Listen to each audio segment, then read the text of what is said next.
Bismillahirrahmanirrahim. Assalamualaikum warahmatullahi wabarakatuh. Alhamdulillahirabbil alamin.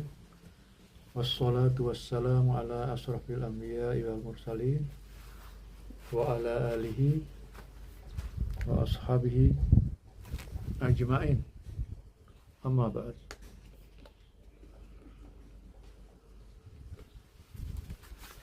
Saudara-saudaraku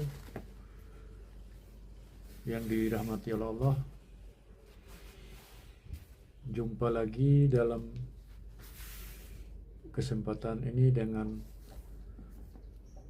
channel yang sama-sama kita banggakan, yaitu Haris Dakwah Channel. Kali ini saya ingin menyampaikan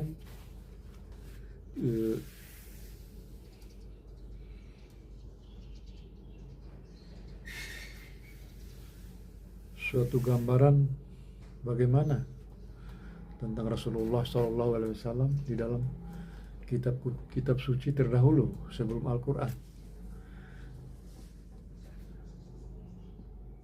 Nah, ini saya membacakan atau mengutip dari buku Menjadi Kekasih Rasulullah dari Syekh Muhammad Yusuf rahimallahu anhu. Sebelumnya saya menyampaikan puji syukur kehadirat Allah Subhanahu wa taala, karena dengan izin dan petunjuknya jualah sehingga kita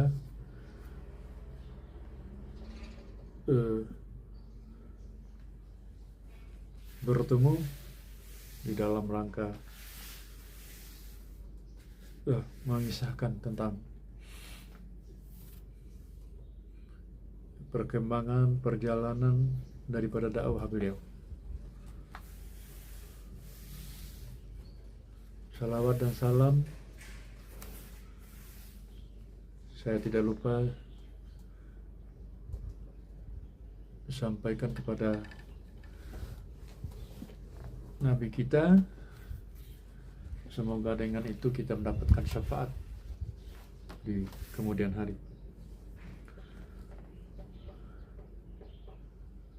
Nah, sahabat-sahabatku yang saya hormati dan dirahmati oleh Allah. Jadi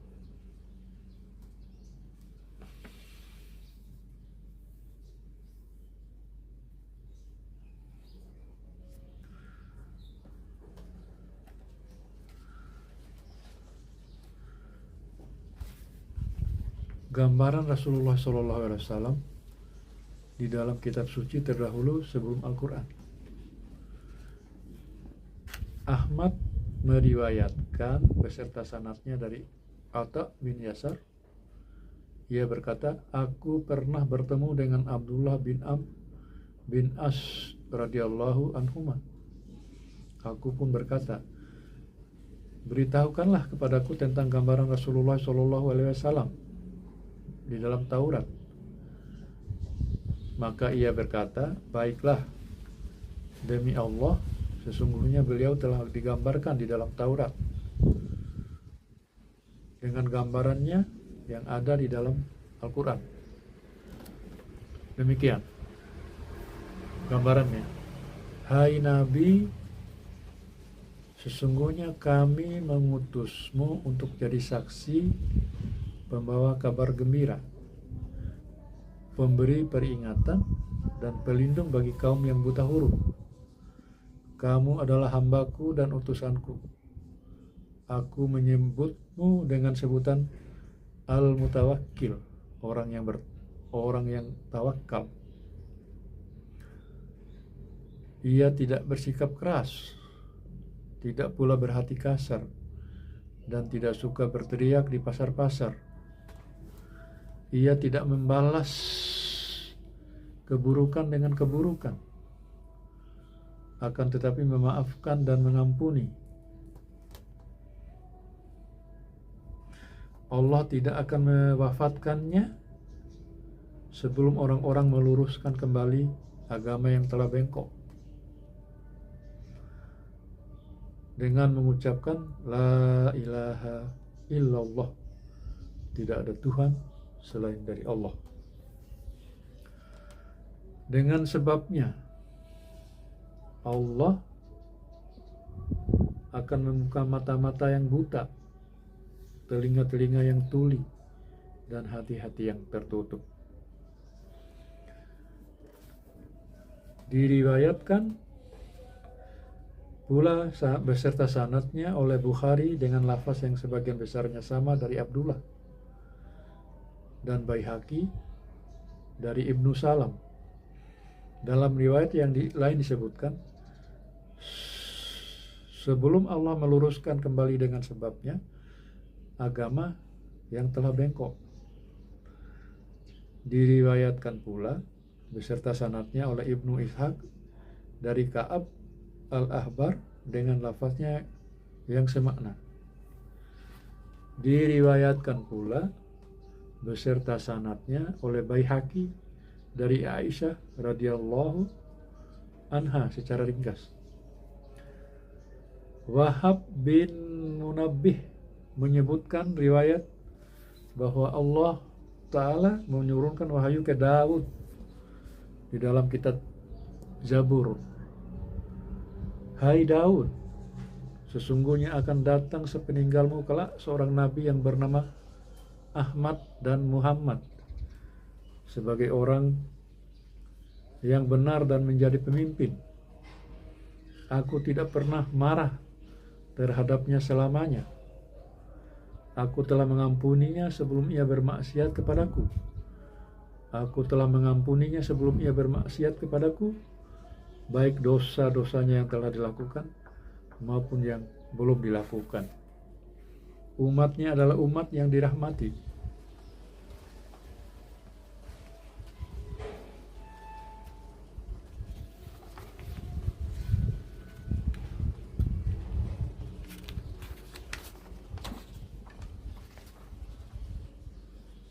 Aku telah memberikan kepada mereka amalan sholat nafil seperti yang telah aku berikan kepada para nabi.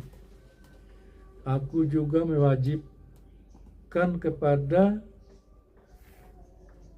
mereka amalan-amalan fardu yang telah aku wajibkan kepada nabi dan rasul, agar mereka datang ke hadiratku pada hari kiamat, sedangkan cahaya mereka seperti cahaya para nabi.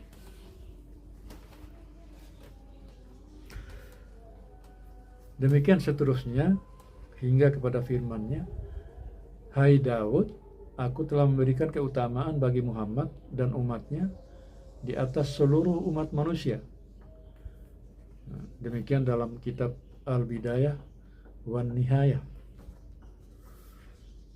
Abu Nuaim meriwayatkan beserta sanadnya dalam kitab Hilyatul Auliya dari Sa'id bin Abu Hilal bahwa Abdullah bin Am berkata kepada Ka'ab, beritahukanlah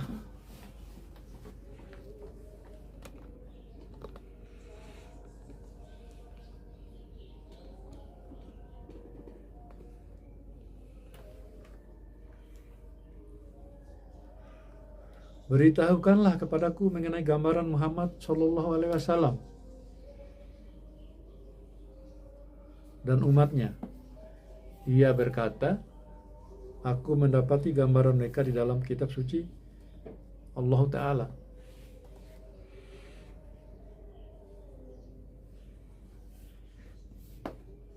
Sesungguhnya Ahmad dan umatnya adalah orang-orang yang banyak mengucapkan Alhamdulillah. Mereka memuji Allah Azza wa Jalla atas setiap keadaan, yang baik maupun yang buruk. Mereka mengucapkan takbir, memaha besarkan Allah di atas setiap tempat yang tinggi, dan mengucapkan tasbih, memaha memahasucikan Allah pada setiap tempat yang rendah. Seruan azan mereka berkumandang di angkasa. Ketika mereka mengerjakan salat, suara mereka berdengung seperti suara dengungan lebah di atas bebatuan. Mereka mengatur barisan ketika hendak mengerjakan salat, seperti barisan para malaikat. Mereka juga mengatur barisan ketika hendak berperang seperti barisan mereka di dalam salat. Apabila mereka berperang di jalan Allah, para malaikat berada di hadapan mereka dan di belakang mereka dengan membawa tombak-tombak yang keras. Apabila mereka hadir di dalam barisan perang di jalan Allah, maka Allah menaungi mereka. Ketika itu Ka'ab memberi isyarat dengan tangannya sebagaimana burung elang menaungi sarangnya. Mereka tidak akan lari dari medan peperangan selamanya.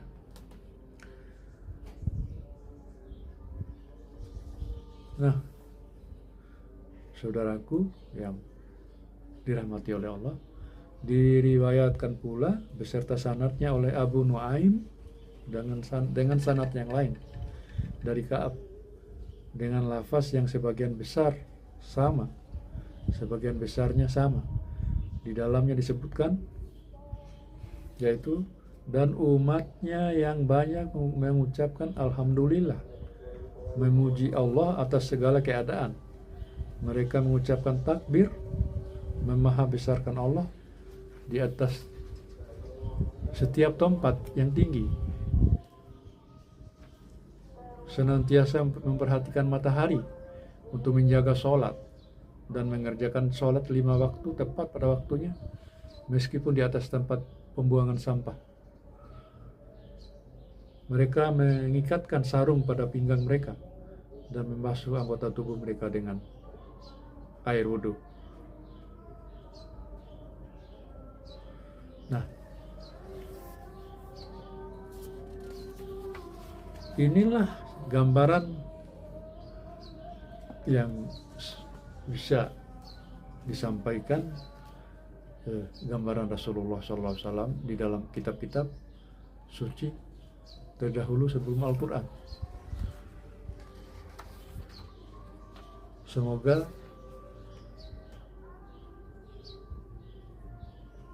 pemaparan singkat ini bermanfaat bagi kita semua untuk mengenal lebih jauh bahwa Rasulullah SAW memang sudah digambarkan di dalam kitab-kitab terdahulu sebelum Al-Quran.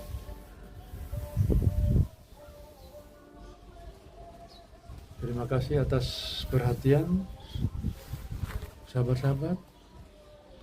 Sampai jumpa di kesempatan yang lain. Wabillahi taufiq wal hidayah. Wassalamualaikum warahmatullahi wabarakatuh.